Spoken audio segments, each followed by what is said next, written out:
Assalamualaikum warahmatullahi wabarakatuh.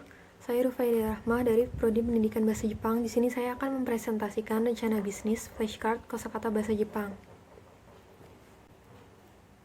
Deskripsi produk.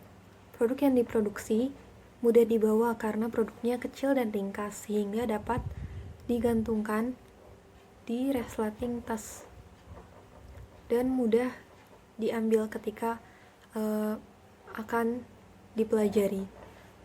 Lalu harganya juga terjangkau, hanya 25.000 per paknya. Produk ini memiliki desain menarik sehingga membuat pembelajar tidak bosan. Lalu, produk ini juga dilengkapi dengan sistem pengolahan berkala atau space repetition. Teknik space repetition ini membuat kita dapat mengingat lebih banyak meskipun hanya menghabiskan waktu sedikit untuk belajar. Lalu selanjutnya ada identifikasi 8 kunci pemanfaatan e-commerce. Yang pertama ada proposisi nilai. Produk yang dijual merupakan produksi sendiri sehingga harga yang ditawarkan bisa lebih murah. Nah, produk ini karena diproduksi sendiri maka tidak ada rantai distributornya. Jadi kita adalah distributor utama sehingga produk yang sampai di tangan konsumen itu harganya asli tidak naik. Lalu produk yang dijual sudah disesuaikan dengan kebutuhan para pembelajar bahasa sehingga lebih efektif saat digunakan. Seperti yang dibahas tadi, produk ini menggunakan teknik space repetition sehingga para pembelajar bisa lebih efektif menggunakan waktunya. Lalu pemesanan dalam Kota Tegal bebas ongkir. Jadi bagi yang berdomisili di Kota Tegal nggak usah takut ongkirnya mahal karena dalam Kota Tegal bebas ongkir.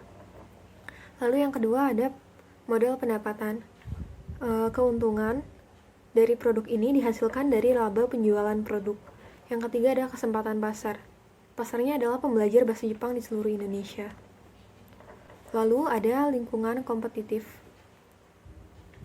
Lingkungan kompetitif ini adalah produk lain yang menjual produk yang mirip. Contohnya di sini ada flashcard kosakata N3 dengan harga 35.000. Pasar kompetitornya adalah pembelajar bahasa Jepang yang ingin menguasai N3. Keunggulannya adalah desain yang simple, mudah dibawa, dan terdapat contoh kalimat di dalam flashcard tersebut. Lalu ada juga buku saku kosakata N5. Harganya 30.000. Pasar kompetitornya pembelajar bahasa Jepang yang ingin menguasai N5.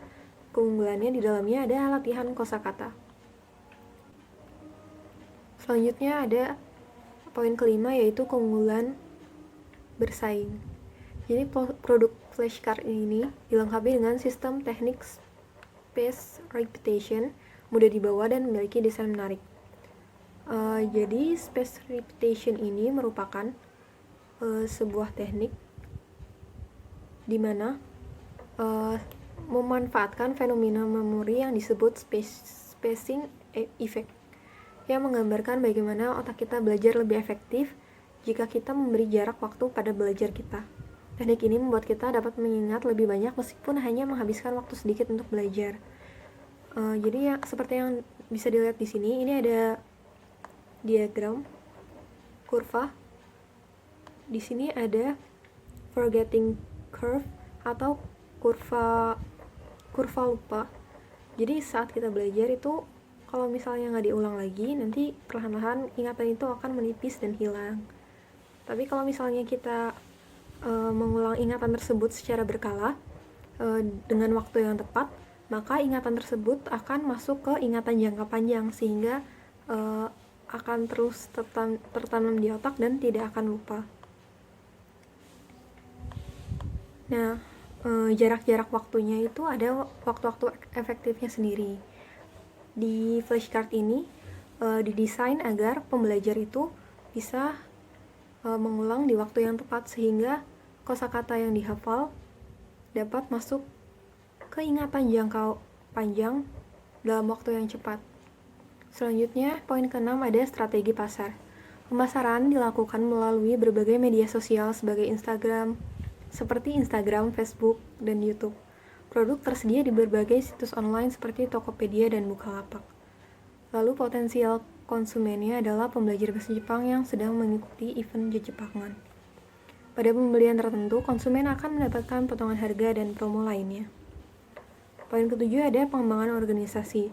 Sejalan dengan berkembangnya produk dan bertambahnya karyawan, maka pembagian tugas akan menjadi lebih spesifik lagi, yaitu bagian kreatif dan desain, bagian produksi, bagian pengiriman dan pemasaran, serta bagian keuangan. Poin ke-8 ada tim manajemen. Pemimpin manajemen disarankan memiliki pengetahuan bahasa Jepang, memiliki pengalaman menjalankan e-commerce, mengetahui kebutuhan pasar, dapat berkomunikasi, bekerja sama, dan memimpin tim dengan baik. Lalu ada penetapan biaya. Jadi rinciannya ada jasa pembuatan media 10.000, ring flashcard 4.000, bahan baku dan biaya cetak 8.000, dan packing 3.000, sehingga harga per produknya adalah 25.000. Sekian dari saya, terima kasih, mohon maaf jika ada kesalahan. Wassalamualaikum warahmatullahi wabarakatuh.